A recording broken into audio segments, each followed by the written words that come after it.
How's it going? My name's Hector Rivera. Today I want to present to you guys what I like to call work-life balance. Specifically, I titled this an analysis of full-time workers and their activity levels. I'll get into a little bit more detail as to what the work-life balance is that we're talking about, but let's just jump right into it. In terms of the targeted population that I wanted to focus on, it's a member of the general population who works full-time. So somebody's working at least 30 hours a week, if not generally more. An individual who's looking to seek increase their physical activity levels in a means that's going to improve their health and fitness levels, whether it be through recommendations at how many times they should be exercising in a week or the total amount that they're working. Somebody who's working in a sporting environment, so I'm excluding any kind of athletes or whether professional, semi-professional, or anything like that. We're looking at members of the general population who have full-time jobs that have to add on additional physical activity into their lifestyles. And finally, we're looking at people who are looking to be successful in their own jobs. And because it's outside of the realm of physical activity, it's something that's going to be a bit demanding in terms of their performances for them to succeed in these jobs. And these busy individuals now have to add physical activity or exercise sessions in order to maintain or improve their health, fitness, and profiles.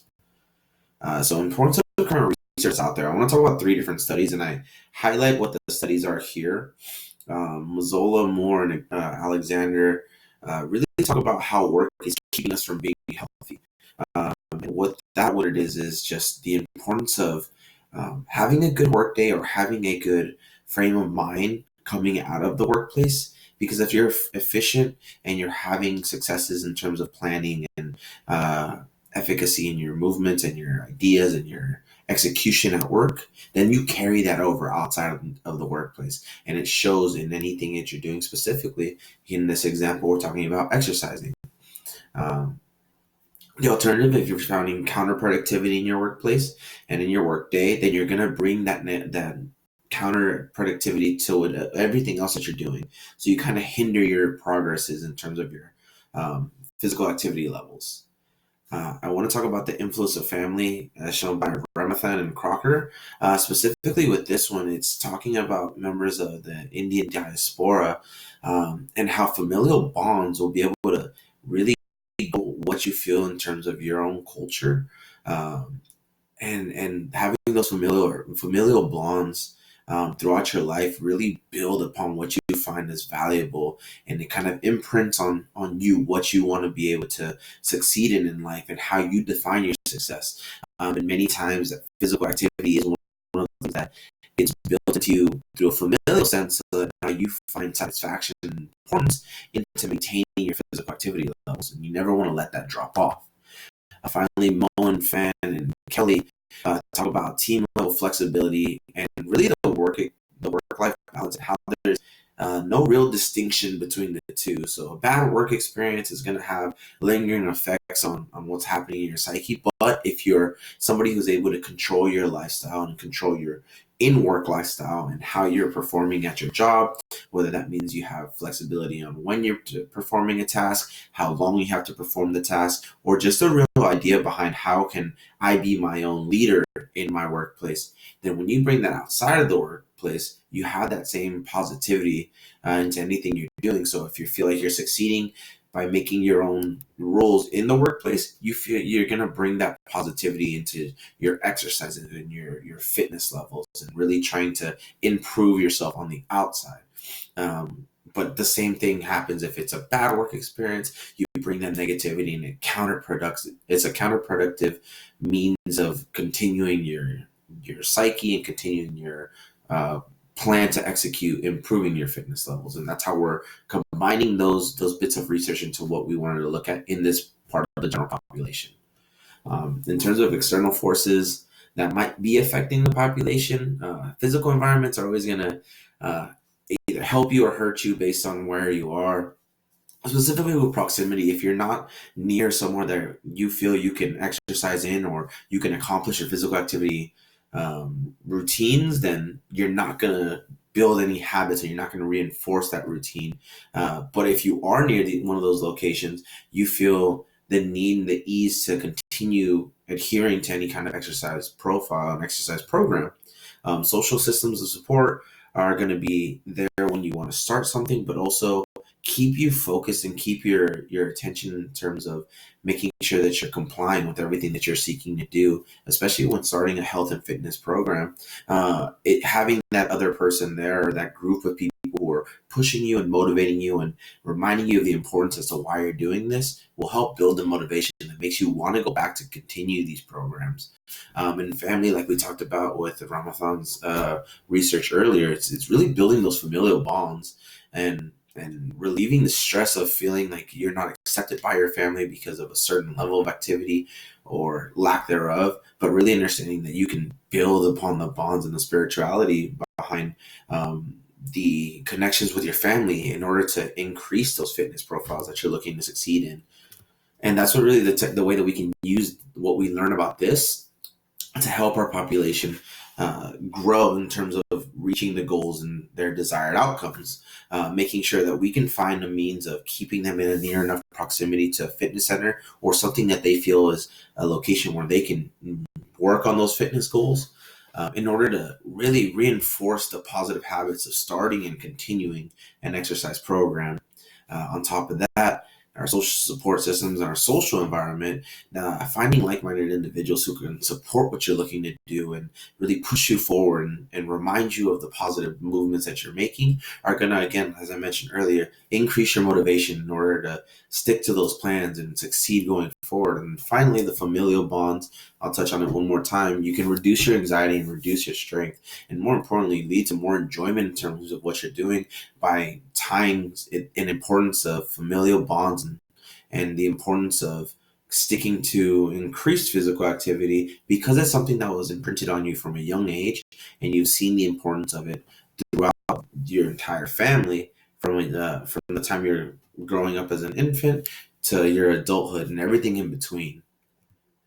Now, the barriers faced by our population specifically, because they are full-time workers who are looking to progress and succeed in their own corporate worlds, it's simply a perception of a lack of time, and then the distances to the facilities. Those are going to be two main barriers that they're going to face if they're not in a location that's so close to a fitness center that they feel like they can get to any time of the day. And if they don't feel like they have the time to go out of their way to do that, they kind of go hand in hand in terms of creating what somebody's going to feel like is a barrier in order to stop them from succeeding at these fitness goals that they're trying to attain.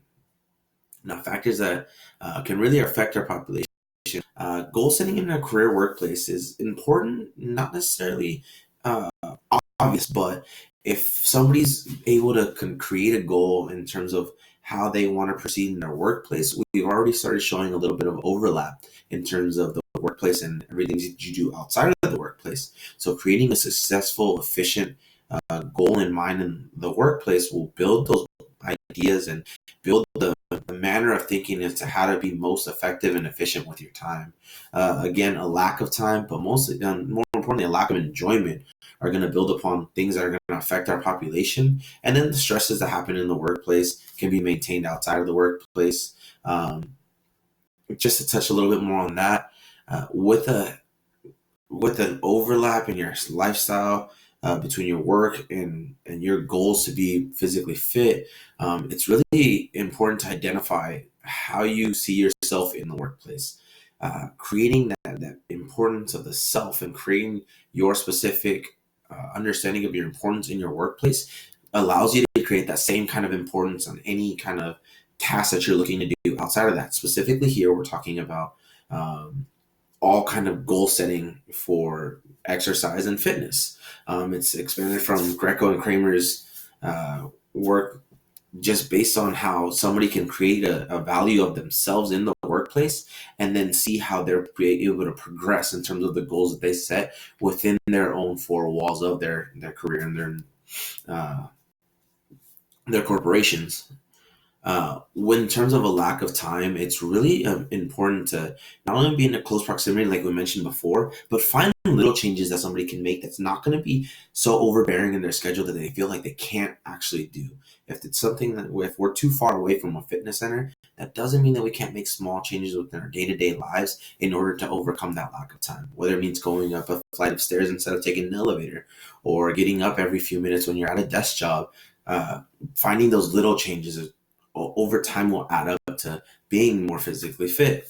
How we can overcome a lack of enjoyment. I think Binthrop does a great job of really finding the value behind it. If you can create a value behind what you're doing and a value behind that exercises that you're choosing, if you find enjoyment in terms of that value, and you build your own importance behind what you're doing and your perceived choice of whatever you decide to use in terms of improving your physical fitness profile.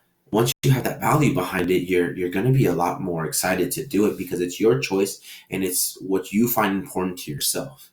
And finally, in terms of what Moen was talking about earlier, how do we focus our energy on the overlaps with our workplace?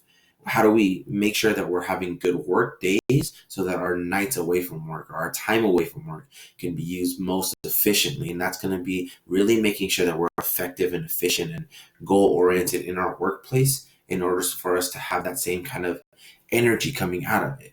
So we don't want to have that bad lingering effect that's going to stop us from progressing and reaching our physical goals because we're still stuck on an idea from a bad work day. In terms of a mission statement, I really enjoyed this passage from John. This is my commandment, that you love one another as I have loved you. And it's important for all of us as desired clinicians or athletic trainers or whatever it is that you're looking to get out of this program, understanding that we have a gift that we've been given, and the best thing that we can do is love others by sharing the gift of the knowledge that we're learning through this program. And it's something that I think about every day, really making sure that I'm making myself better so that I can give that better version of myself to others who are in need, who unfortunately don't have the same kind of luxuries that I do in my life. But by becoming that passenger of that knowledge, I think it's going to be important to helping them succeed in their own goals.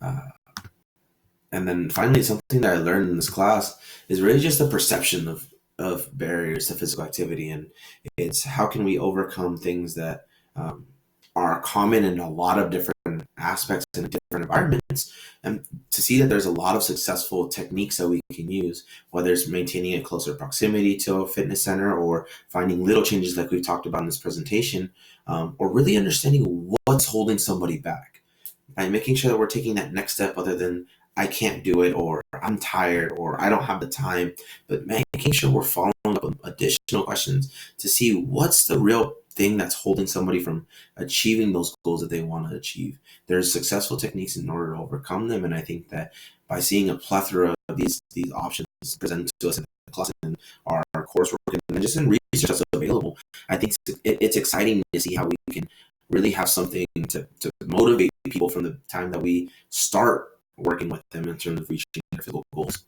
And that's something that I'm going to take away from this class and continue to hopefully expand on and make more common in terms of my day-to-day with my clients and patients that I hope to have in the future.